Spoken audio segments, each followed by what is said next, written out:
ఓం నమ శివాయ. కార్తీక పురాణం 23వ అధ్యాయం. పురంజయుడు ముక్తి పొందుట.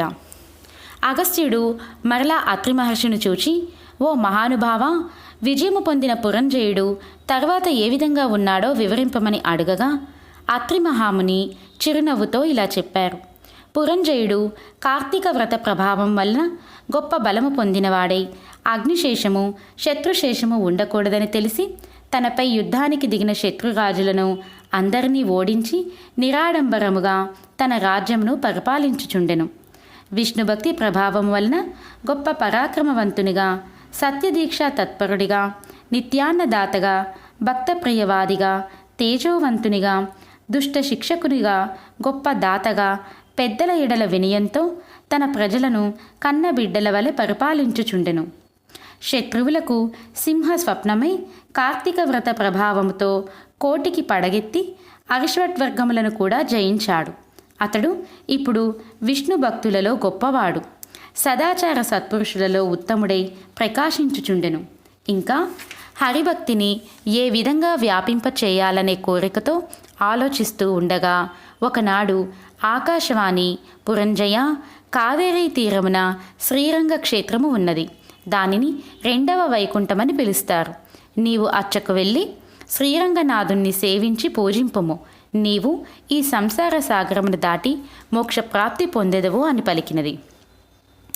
అంతట పురంజయుడు ఆ ఆకాశవాణి మాటలు విని రాజ్యభారమును మంత్రులకు అప్పగించి సపరివారముగా బయలుదేరి మార్గమధ్యంలో ఉన్న పుణ్యక్షేత్రాలను దర్శిస్తూ ఆ ఆలయములోని దేవతామూర్తులను సేవిస్తూ పుణ్య నదులలో స్నానము చేయుచు శ్రీరంగమును చేరుకున్నాడు. అక్కడ కావేరీ నది 2 పాయలే ప్రవహించుచుండగా మధ్యనున్న శ్రీరంగనాథ ఆలయమున శేషశయ్యపై పవలించి ఉన్న శ్రీరంగనాథుని దర్శించి పరవశముతో చేతులు జోడించి, దామోదర, గోవింద, గోపాల, హరే, కృష్ణ, వాసుదేవ, అనంత, అచ్యుత, ముకుంద, పురాణ పురుష, హృషికేశ, ద్రౌపదీమాన సంరక్షక, దీనజన భక్తపోష, ప్రహ్లాద వరద, గరుడధ్వజ, కరివరద, పాహిమాం పాహిమాం రక్షమాం రక్షమాం అని విష్ణు స్తోత్రమును పఠించి కార్తీక మాసం అంతయు వ్రత నియమాలతో శ్రీరంగమునందే గడిపి తరువాత పరివారముతో అయోధ్యకు బయలుదేరాడు. పురంజయుడు శ్రీరంగనాథ స్వామి సమక్షమున కార్తీక మాసములో చేసిన వ్రతముల మహిమల వలన అతని రాజ్యములోని ప్రజలందరూ సిరి సంపదలతో, పాడి పంటలతో, ధనధాన్యాలతో, ఆయురారోగ్యాలతో కలకలలాడుచూ ఉండిరి. అయోధ్య నగరము దృఢమైన గోడలు కలిగి, తోరణ యంత్ర ద్వారములు కలిగి మనోహరంగా వెలుగుచుండెను.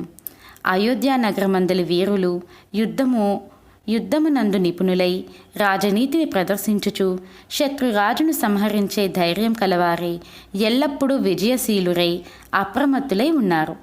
ఆ నగరమందలి స్త్రీలు హంస గజాగామీనులు, పద్మముల వంటి నేత్రములు కలవారై రూపవతులనియు, శీలవతులు అనియు, గుణవతులనియు ప్రఖ్యాతి పొందిరి.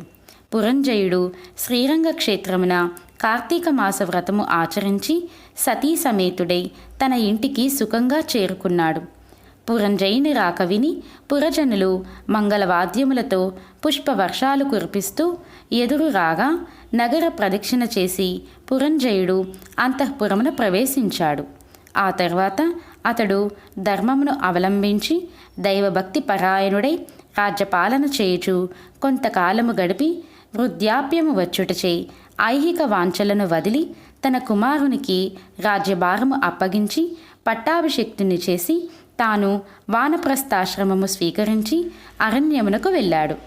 అతడు ఆ వానప్రస్థాశ్రమమందు ప్రతి సంవత్సరము విధి విధానముగా కార్తీక వ్రతము చేయుచు క్రమముగా శరీరము క్షీణించుటచే అంతిమ దశలో వైకుంఠమునకు వెళ్ళాడు. కావున ఓ అగస్త్య, కార్తీక వ్రతము అత్యంత ఫలప్రదమైన మహత్యము కలది. దానిని ప్రతి వారు ఆచరించవలను. ఈ కథ చదివిన వారికి, విన్నవారికి కూడా వైకుంఠ ప్రాప్తి కలుగును. ఇది స్కాంద పురాణాంతర్గత వశిష్ఠ ప్రోక్త కార్తీక మహత్యమందలి 23వ అధ్యాయము 23వ రోజు పారాయణము పూర్తి అయినది.